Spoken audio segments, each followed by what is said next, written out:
ನಮಸ್ಕಾರ. ಇವತ್ತಿನ ಈ ವಿಡಿಯೋದಲ್ಲಿ ನಾನು ಕೆಲವೊಂದು ಟಿಪ್ಸ್‌ನ ಕೊಡ್ತೀನಿ.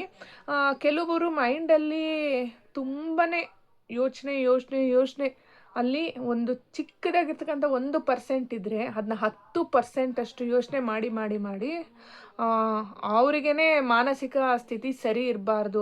ಅಲ್ಲೇನೂ ಇಲ್ಲ ಅಂದ್ರೂ ಕೂಡ ಅದು ಇನ್ನೂ ಹೆಚ್ಚಿಗೆ ಮಾಡ್ಕೊತಾ ಇರ್ತಾರೆ.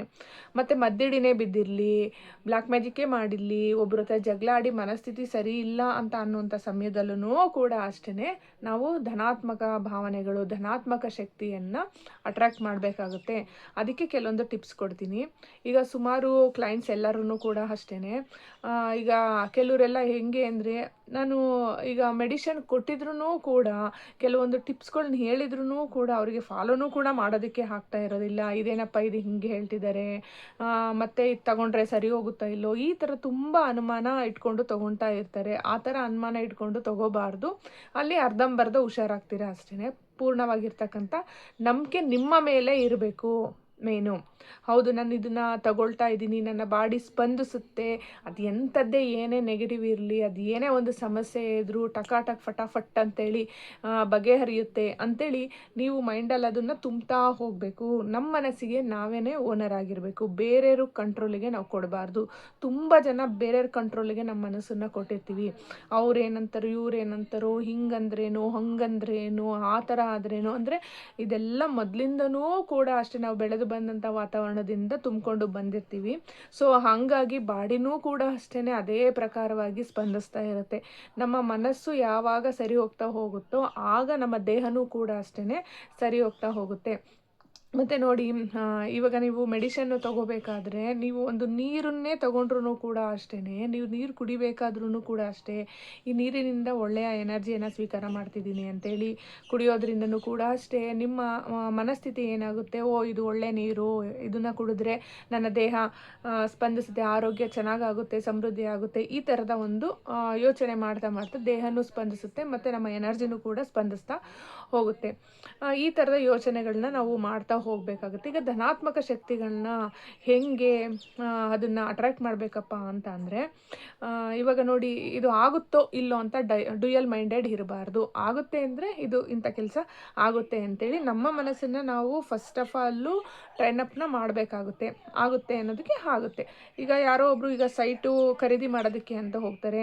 ಅದು ಮಾಡಲಾ ಬೇಡವಾ, ಅದಿದೆಯಾ ಇದಿದೆಯಾ, ಅದೇನು ಇದೇನು, ಒಂದು ಸರಿ ಅದನ್ನು ನಾವು ಕರೆಕ್ಟಾಗಿ ಏನಿದೆಯೋ, ಈಗ ಸೈಟಿಗೆ ಬೇಕಾಗಿರ್ತಕ್ಕಂಥ ಡಾಕ್ಯುಮೆಂಟ್ಸ್ ಆಗಿರ್ಬೋದು, ಅದು ಸರ್ಕಾರದಿಂದ ಕರೆಕ್ಟಾಗಿದೆಯಾ ಇಲ್ಲ, ಅದು ಖಾತಾ ಆಗಿದೆಯಲ್ಲ, ಇಲ್ಲ ಆ ಸೈಟಲ್ಲಿ ಏನಾದ್ರೂ ಬೇರೆ ರೀತಿಯಾಗಿರ್ತಕ್ಕಂತಹ ಒಂದು ಸಮಸ್ಯೆ ಇದೆಯಾ ಅಥವಾ ಹುತ್ತ ಇದೆಯಾ, ಇದೆಲ್ಲದನ್ನು ಕೂಡ ನೀವು ಸರ್ಚ್ ಮಾಡಬೇಕಾಗುತ್ತೆ. ಸರ್ಚ್ ಮಾಡಬೇಕಾದ್ರೆ ನೀವು ಒಂದೇ ಮನಸ್ಸಿನಿಂದ ಸರ್ಚ್ ಮಾಡಬೇಕು. ಒಂದು ಸರಿ ಎಲ್ಲ ಸರ್ಚ್ ಮಾಡಿದ್ಮೇಲೆ ಇದು ತಗೊಂಡ್ಲೋ ಬೇಡ ಅಂತೇಳಿ ಥಿಂಕ್ ಮಾಡೋದು, ಈ ಥರದ್ದು ಅಂದರೆ ಡ್ಯುಯಲ್ ಮೈಂಡೆಡ್ ಯಾವುದೇ ಕಾರಣಕ್ಕೆ ಇಟ್ಕೋಬಾರ್ದು. ಈ ಥರ ಡ್ಯುಯಲ್ ಮೈಂಡೆಡ್ ಇಟ್ಕೊಂಡಾಗ ಏನಾಗುತ್ತೆ, ಯಾವುದೇ ಒಂದು ವಿಷಯದಲ್ಲಾದ್ರೂ ಕೂಡ ಅಷ್ಟೇ ಅದು ಎರಡೆರಡು ರೀತಿಯಾಗಿ ಯೋಚನೆ ಮಾಡೋದಕ್ಕೆ ಶುರು ಮಾಡುತ್ತೆ. ನೋಡಿ, ಕೆಲವೊಬ್ಬೊಬ್ಬರಿಗೆ ಒಳ್ಳೇದಾಗ್ತಾ ಇದ್ದಂಗೆ ಅದ್ರ ಜೊತೆ ಹಿಂದೆನೇ ಕೆಟ್ಟದಾಗ್ಬಿಡುತ್ತೆ.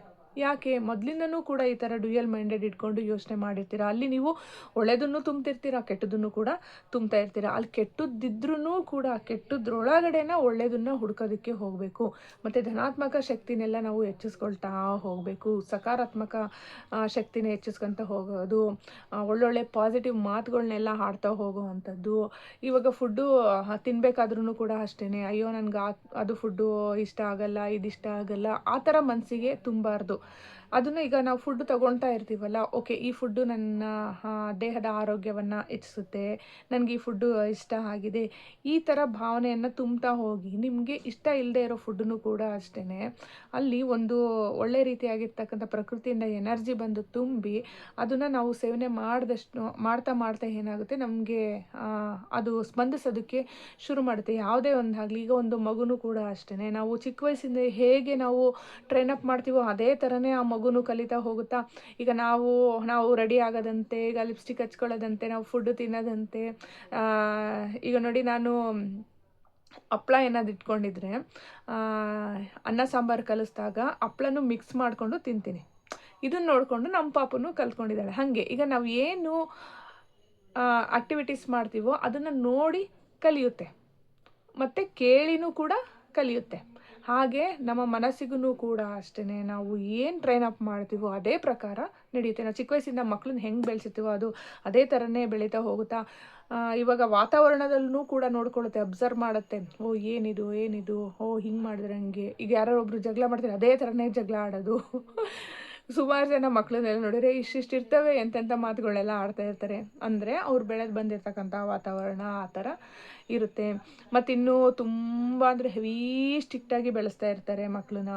ಅವ್ರೂ ಕೂಡ ಅಷ್ಟೇ, ಮಕ್ಕಳಲ್ಲಿ ತುಂಬ ಸ್ಟ್ರಿಕ್ಟು ಅನ್ನೋ ಭಾವನೆ ಬೆಳೆದು ಕೊನೆಗೆ ಅದು ತಪ್ಪು ಮಾಡೋ ಹಂತಕ್ಕೆ ಹೋಗುತ್ತೆ. ಹೆವಿ ಸ್ಟ್ರಿಕ್ಟಾಗಿ ಇಟ್ಟಿರ್ತಾರಲ್ಲ, ಅದನ್ನು ಕೂಡ ನಾನು ನೋಡಿದ್ದೀನಿ. ಸೊ ಹಾಗಾಗಿ ಈಗ ಮಗುವನ್ನು ನಾವು ಯಾವ ರೀತಿಯಾಗಿ ಟ್ರೈನ್ ಅಪ್ ಮಾಡ್ತೀವೋ ಹಾಗೆ ನಮ್ಮ ಮನಸ್ಸನ್ನು ಕೂಡ ಅಷ್ಟೇ ಟ್ರೈನ್ ಅಪ್ ಮಾಡಬೇಕು. ಅಲ್ಲಿ ಏನೇ ಒಂದು ನಡೆದಿರಲಿ, ಮೊದಲನೇದಾಗಿ ನಮ್ಮ ಮನಸ್ಸನ್ನು ನಾವು ಟ್ರೈನ್ ಅಪ್ ಮಾಡಬೇಕು. ಆಮೇಲೆ ಸೆಕೆಂಡು ಟ್ರೀಟ್ಮೆಂಟ್ ಅಂತ ಅದಂತೆ ಇದಂತೆ ಅದು ಇದು ಏನಾದ್ರೂ ಕೂಡ ನಾವು ತಗೋಬಹುದು. ಮೊದಲನೇದಾಗಿ ನಮ್ಮ ಮನಸ್ಥಿತಿನೇ ಸರಿ ಇಲ್ಲ ಅಂದರೆ ಏನು ಟ್ರೀಟ್ಮೆಂಟ್ ತಗೊಂಡು ಏನು ಪ್ರಯೋಜನ ಆಗುತ್ತೆ ಅಲ್ವಾ. ನಮ್ಮ ಮನಸ್ಥಿತಿನ ನಾವು ಸರಿ ಮಾಡ್ಕೊಳ್ತಾ ಹೋಗಬೇಕು. ಈ ಟಿಪ್ಸನ್ನು ಎಲ್ಲರೂ ಕೂಡ ಫಾಲೋ ಮಾಡಿ ನೋಡಿ ಯಾವ ಥರ ಬದಲಾಗುತ್ತೆ ಅಂತ. ಅಂದರೆ ಸಿಕ್ಕಾಬಟ್ಟೆ ಅಂದರೆ ಫಸ್ಟು, ಯಾಕಂದರೆ ನೀವು ತುಂಬ ಹಳೇ ಇದರಿಂದ ಎಲ್ಲ ಏನೇನೋ ಎಲ್ಲ ಮನಸ್ಸಲ್ಲಿ ತುಂಬ್ಕೊಂಡು ಬಂದುಬಿಟ್ಟಿರ್ತೀರ. ಅದನ್ನು ಟ್ರೈನ್ ಅಪ್ ಮಾಡೋದು ಸ್ಟಾರ್ಟಿಂಗ್ ಕಷ್ಟ ಆಗುತ್ತೆ. ಆದರೆ ಯಾವುದೇ ಕಾರಣಕ್ಕೂ ಕೂಡ ಕಷ್ಟಪಡಬೇಕಾಗಿಲ್ಲ.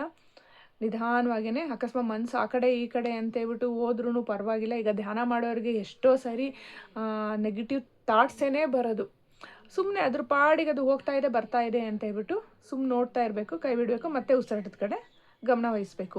ಈಗ ನಾವು ವೆಹಿಕಲ್ಗಳೆಲ್ಲ ಓಡಾಡ್ಬೇಕಾದ್ರೆ ಸುಮ್ಮನೆ ಹಿಂಗೆ ನಿಂತ್ಕೊಂಡು ಹಿಂಗೆ ನೋಡ್ತಿರ್ತೀವಲ್ಲ, ಆ ಕಡೆ ಈ ಕಡೆ ವೆಹಿಕಲ್ ಓಡಾಡ್ತಾ ಇದೆ, ಆ ಕಂಪ್ನಿ ವೆಹಿಕಲ್ ಈ ಕಂಪ್ನಿ ವೆಹಿಕಲ್ಲು, ಅದು ಚೆನ್ನಾಗಿದೆ ಇದು ಚೆನ್ನಾಗಿದೆ, ಆ ಕಲರ್ ಈ ಕಲರ್ ಅಂತೇಳಿ ನಾವು ಈಗ ಸುಮ್ಮನೆ ಓಡಾಡೋದು ನೋಡಲ್ವಾ. ಈ ಜನಗಳು ಓಡಾಡ್ಬೇಕಾದ್ರೆ ಸುಮ್ಮನೆ ನೋಡೋದಿಲ್ವ, ಅದೇ ಥರನೇ ಯಾವ ನೆಗೆಟಿವ್ ಏನೇ ಥಿಂಕಿಂಗ್ ಬರ್ತಿದ್ರು ಸುಮ್ಮನೆ ಆಸುಪಾಸು ಓಡಾಡ್ತೀನಿ.